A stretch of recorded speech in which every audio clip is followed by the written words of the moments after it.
Hi all. അപ്പോൾ കുറേ നാളായിട്ട് ഇങ്ങനെ വീഡിയോ ഇടണമെന്ന് വിചാരിച്ചു, പക്ഷേ കുറേ ഇഷ്യൂസ് കാരണം ഇങ്ങനെ ബ്ലോക്കായി പോവുമായിരുന്നു. സോ ഇനി മുതൽ നമ്മൾ ഒന്ന് റീസ്റ്റാർട്ട് ചെയ്യാൻ പോകണം. അതുപോലെ തന്നെ നമ്മുടെ PSCയുടെ കുറേ കം ബാക്സും സെറ്റ് ബാക്സും റിയാലിറ്റി ചെക്കും ഒക്കെയാണ് നമ്മൾ ഇന്ന് നോക്കുന്നത്. Okay, so first thing is that നമ്മൾ കട്ട് ഓഫ് കടന്നാൽ പോരാ. That's the first thing. Cut off കടന്നാൽ പോരാ, നമ്മൾ ആ ലിസ്റ്റിലായിട്ടും ടോപ്പ് എത്താൻ ശ്രമിക്കണം.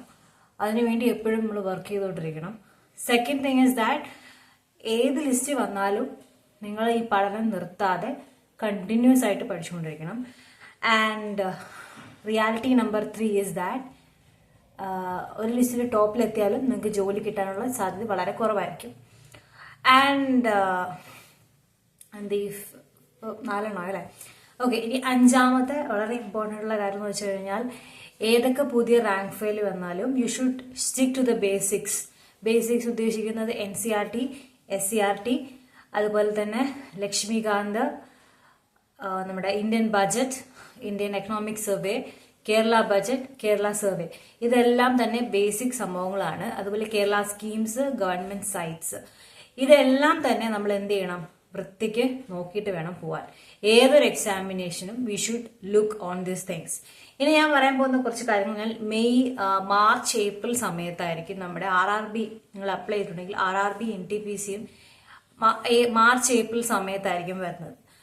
അപ്പൊ അതിന് മാർച്ച് ഏപ്രിൽ മെയ്യിലായിരിക്കും നമ്മുടെ സെക്രട്ടറി അസിസ്റ്റന്റ് പ്രിലിംസ്. സോ എല്ലാം കൂടെ ക്ലാഷ് ആവാതിരിക്കാനായിട്ട് ഇപ്പൊ തന്നെ നിങ്ങൾ എന്ത് ചെയ്യണം? സ്റ്റഡി റൂട്ടീൻ അതുപോലെ എന്ത് ചെയ്യണം? ഫിക്സ് ചെയ്തിട്ട് you should be very much എന്താ പറയാ, ഈ സ്റ്റഡി റൂട്ടീൻ നല്ല രീതിക്ക് ഫിക്സ് ചെയ്തിട്ട് വേണം പോകാൻ, അല്ലെങ്കിൽ മൊത്തത്തിൽ ക്ലാഷ് ആവും. അപ്പോൾ നമ്മുടെ ഈ സ്റ്റഡി റൂട്ടീൻ ഒരു കാരണവശാലും ക്ലാഷ് ആവാൻ നോക്കുക. അതുപോലെ RRB NTPCക്കും സെക്രട്ടറി അസിസ്റ്റന്റിനും ഇമ്പോർട്ടൻ്റ് ആയിട്ടുള്ള പോർഷൻസ് പറഞ്ഞത് ഏകദേശം എന്താണ്? സെയിം തന്നെയാണ്. ബേസിക് സയൻസ് അതുപോലെ അങ്ങനത്തെ കുറേ കാര്യങ്ങൾ RRBക്കും ഉണ്ട്. റീസണിങ്, മാത്സ്, ഇംഗ്ലീഷ് അതും RRBക്ക് ഉണ്ട്. സോ ബേസിക് തിങ് എന്ന് പറയുന്നത് ഇത് നിങ്ങൾ എന്ത് ചെയ്യാൻ പാടില്ല? യു ഷുഡ് നെവർ, ഓക്കെ, നിങ്ങൾ ഒരു കാരണവശാലും കുറെ കാര്യങ്ങൾ സാക്രിഫൈസ് ചെയ്യാൻ പാടില്ല. ഒന്ന് മാത്സ്, 2 ഇംഗ്ലീഷ്, പിന്നെ നിങ്ങളുടെ ലാംഗ്വേജ് സ്കിൽ മലയാളം നിങ്ങൾ ഇമ്പ്രൂവ് ചെയ്തേ പറ്റുള്ളൂ. കാരണം ഇത് നിങ്ങൾ സ്ട്രോങ് ആക്കി വെക്കുകയാണെങ്കിൽ നിങ്ങൾക്ക് ലിസ്റ്റിൽ കയറി വരാനുള്ള ചാൻസ് ഹൈ ആണ്. ഇനി നമ്മൾ പറയുന്നത് ഫണ്ടമെന്റൽസ് ആണ്. ഇപ്പോഴും നമ്മൾ നോക്കുവാണെങ്കിൽ പല ക്വസ്റ്റ്യൻസിനും ഫണ്ടമെന്റൽസ് ആണ് ചോദിച്ചുകൊണ്ടിരിക്കുന്നത്. അപ്പൊ ഈ ഫണ്ടമെന്റൽസ് എന്ന് പറയുന്നത് NCERT, SCERT എന്നുള്ള ബേസിക്സ് ഒരു സെന്റൻസിനെയാണ് അവരെടുത്ത് 3-4 സ്റ്റേറ്റ്മെന്റ് ആക്കി തരുന്നത്. So it is high time that you should focus on the NCERT, SCERT. അപ്പൊ ഞാൻ എന്റെ ചാനലിൽ തന്നെ ഒരുപാട് NCERTയുടെ വീഡിയോസ് ഇട്ടിട്ടുണ്ട്, SCERTയുടെ വീഡിയോസ് ഇട്ടിട്ടുണ്ട്. അത് നിങ്ങൾ എന്താണെന്ന് വെച്ചാൽ നിങ്ങൾ സിലബസ് എടുത്ത് പഠിക്കുന്ന സമയത്ത് യൂട്യൂബിൽ ജസ്റ്റ് ആ സിലബസ് സെർച്ച് ചെയ്യുമ്പോൾ തന്നെ you will get a lot of videos based on NCERT and SCERT.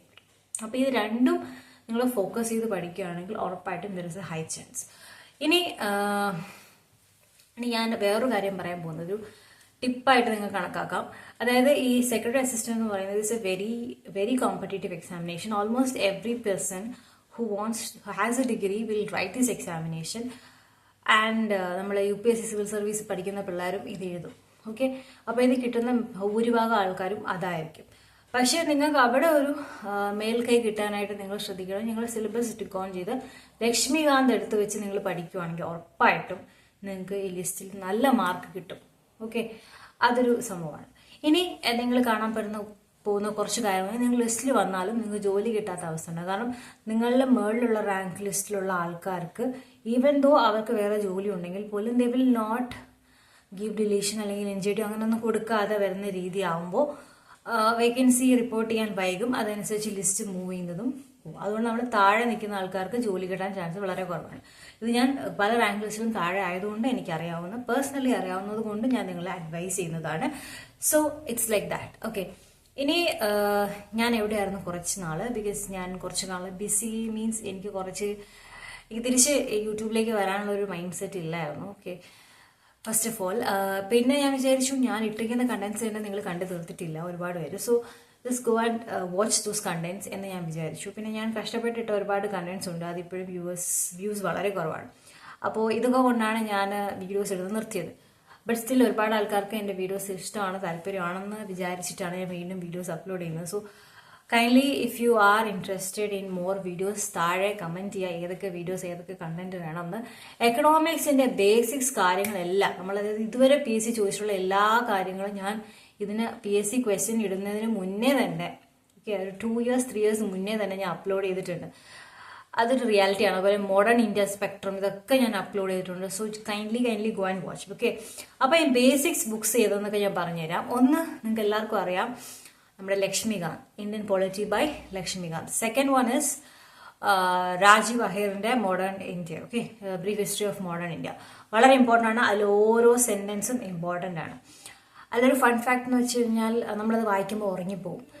പക്ഷെ നമ്മൾ 2 തവണ വായിക്കുമ്പോൾ ഉറങ്ങിപ്പോകും. അപ്പം നിങ്ങൾ ചെയ്യേണ്ടത് നിങ്ങൾ പ്രീവിയസ് ഇയർ ക്വസ്റ്റ്യൻ ചെയ്യുക, അതോടൊപ്പം തന്നെ ഇത് വായിക്കുക, അത് പാരലായിട്ട് പോവുക. പിന്നെ അതിൻ്റെ കൂടെ UPSCയുടെ പ്രീവിയസ് ഇയർ ക്വസ്റ്റ്യൻ, UPSC NDAയുടെ പ്രീവിയസ് ക്വസ്റ്റ്യൻ, CDSന്റെ പ്രീവിയസ് ഇയർ ക്വസ്റ്റ്യൻ എല്ലാം നിങ്ങൾ ചെയ്തുകൊണ്ട് പോവുക. Okay, so that's it. ഇനി നമ്മൾ കണ്ടിന്യൂസ് ആയിട്ട് വീഡിയോസിലൊന്നും എനിക്ക് യാതൊരു ഉറപ്പും പറയാൻ പറ്റില്ല. ബിക്കോസ് അതിനൊരു എക്കോസിസ്റ്റം വേണം, അല്ലെ, എൻവയോൺമെന്റ് വേണം. എന്നാൽ മാത്രമേ നമുക്ക് അങ്ങനെ ഇടാൻ കണ്ടിന്യൂസ് ആയിട്ട് ഇടാനും കണ്ടിന്യൂസ് ആയിട്ട് വ്യൂവർഷിപ്പ് ഉണ്ടെങ്കിൽ അങ്ങനെ ഇടാൻ പറ്റുള്ളൂ. ഇനി നമ്മൾ വരുന്ന ഒരു അനാലിസിസ് വീഡിയോ ആയിട്ടായിരിക്കും, സിലബസ് അനാലിസിസും question paper analysis. Okay, by.